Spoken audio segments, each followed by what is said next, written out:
Sebuah undangan makan lainnya disodorkan kepada saudara. Maukah saudara mampir memenuhi undangan tersebut? Hope for Today terambil dari Amsal 9 ayat 15 sampai 17, dan orang-orang yang berlalu di jalan, yang lurus jalannya, diundangnya dengan kata-kata, siapa yang tak berpengalaman, singgahlah kemari.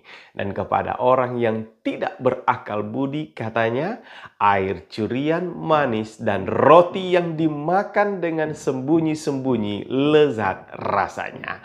Ayat 13 sampai 18 adalah paragraf terakhir dari kesatuan pasal 1 sampai 9 di kitab Amsal, dan di pasal 9 ini di ayat 1 sampai 6 sebelumnya telah membicarakan tentang undangan jamuan makan yang diadakan oleh seorang wanita pertama yang digambarkan sebenarnya dari hikmat. Sedangkan di ayat 13 sampai 18 merupakan undangan tandingan terhadap undangan sebelumnya sebagai perbandingan yang muncul dalam pasal ini. Lalu siapakah yang sedang mengundang di sini?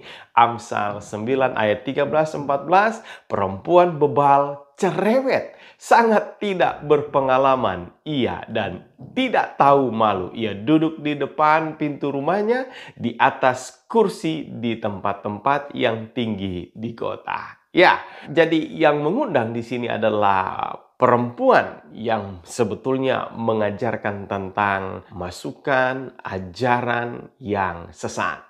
Kemudian, kepada siapakah undangan itu dituju?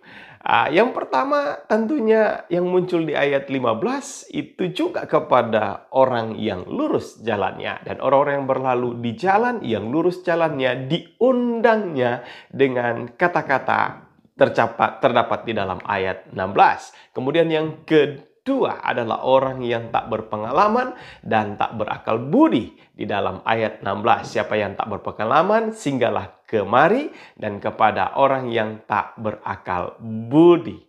Undangan ini ditujukan kepada semuanya, tetapi tergantung siapa yang akan merespon menerima undangannya.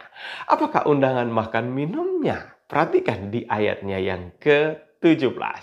Air curian manis dan roti yang dimakan dengan sembunyi-sembunyi lezat rasanya.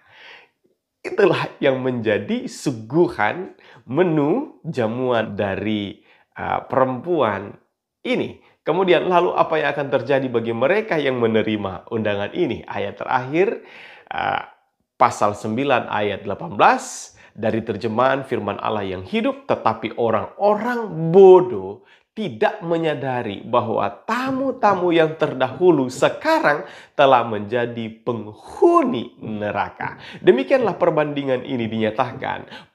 Wanita pertama menggunakan hikmat untuk membangun rumah, penuh antusias menyediakan jamuan dengan memotong ternak sembelihannya, mencampur anggurnya dan menyediakan hidangannya, dan mengirim pelayan untuk mengundang para tamunya. Tetapi wanita yang kedua, perempuan bebal dalam konteks kita hari ini, tidak membuat persiapan karena hanya dengan makanan curian untuk menjamu tamunya. Benar-benar tindakan yang tidak jujur dan memalukan. Kehidupan wanita bebal dan bodoh ini lebih digambarkan kepada atau sebagai ajakan godaan kepada kehidupan yang tak bermoral, yang pada akhirnya berujung pada maut. Maukah kita mampir sejenak memenuhi undangan tersebut? Tentunya tidak. Ya, harapan terbaik hari ini adalah kita memiliki sebuah pilihan, membentengi diri kita dari filosofi dunia, hikmat dunia rendahan yang justru membawa kita jauh dari Tuhan. Pilihlah hikmat Allah yang boleh memberi dan jaminan hidup kita dan membentengi kita dari dosa.